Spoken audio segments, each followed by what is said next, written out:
from the foyer of the House of Commons, Mike Duffy Live. Sitting in, David Aiken. Good afternoon, everybody, and hello again. It's nice to be here as Mike is off today. Today in Ottawa, it was all Afghanistan and Dimitri Soudas, and we're going to talk about Dimitri and Afghanistan a little later on in the show. But we thought we'd start off today by talking about the idea that you ought to be able to talk about whatever you want to talk about. We're going to talk about Ezra Levant and some of the issues before the Canadian Human Rights Commission that involve people saying things that one group of our population, many Muslims in Canada, find offensive. So first off, we're going to chat with Ezra Levant, and Ezra joins us from Calgary. Ezra, good afternoon. It's great to see you. Thanks very much, David. And of course, I think people by and large are pretty familiar with this story here. Ezra, as publisher of the Western Standard, the late great Western Standard, now available only online, I understand, of course, republished some of those cartoons that originally appeared in Denmark, cartoons that started riots in Europe.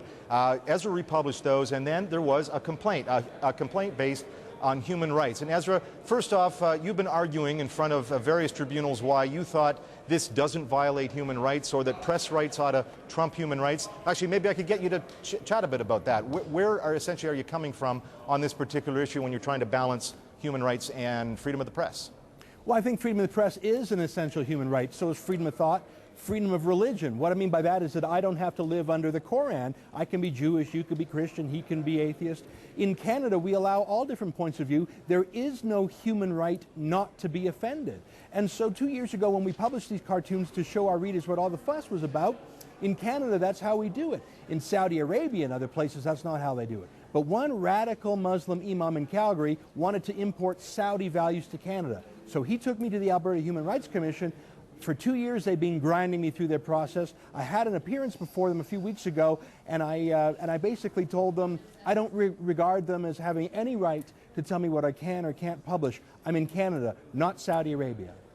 Now, that said, there's one thing there's difference between breaking the law, and you and certainly many other journalists are coming to defense saying you certainly have every right to publish what you want.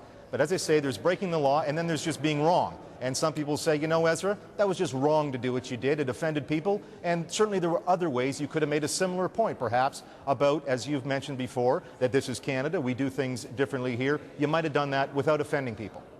You're exactly right. First of all, most Muslims were not offended. Some Muslim denominations don't oppose depictions of Muhammad. Not a single Muslim showed up at our office. I mean, in fact, many Muslims supported me. So to say all Muslims were opposed is to exaggerate. I think that the proper response, David, you nailed it exactly when you said it's a reasonable debate. Some people might be offended. Some people might think it was a wrong decision. There are 10 different points of view on it. But all of us must agree that even if I was unreasonable or made the wrong decision, it was my right to be wrong.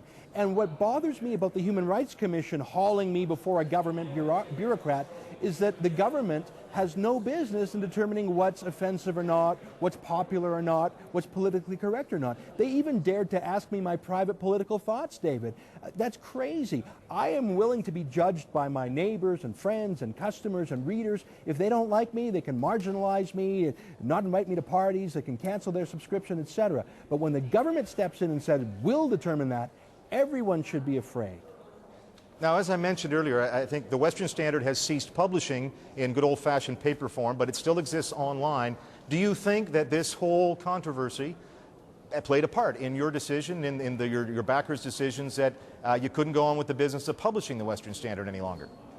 Not really. I mean, we stopped publishing the magazine just because it wasn't making any money, and it wasn't making money before the cartoons or after the cartoons. It was neutral. In fact, about 1,000 people signed up for subscriptions after we published them as a sign of solidarity. But it is a fact that this Human Rights Commission complaint costs a lot of money. I've had to spend tens of thousands of dollars on lawyers to fight against it, whereas the complainants get to free ride off the taxpayers. That's what bugs me. You have some radical Muslim clerics who have actually hijacked our secular bureaucracy to enforce their fatwa against the secular press. I think it's nuts that a Pakistani-born Saudi lecturer comes to Canada and uses the government to attack people he disagrees with religiously. If a Christian priest tried to do that, we would all say, whoa, separation of church and state.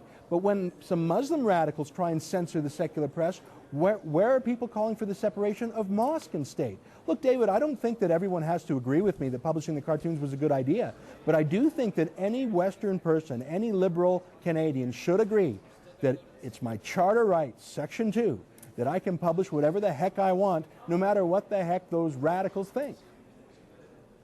And thanks very much, Ezra. We're going to leave it there, mostly because you just called yourself a liberal Canadian. I'll bet that's the first time that's ever happened. I am. So. Ironically, I wish there were more liberals in the true meaning of that word.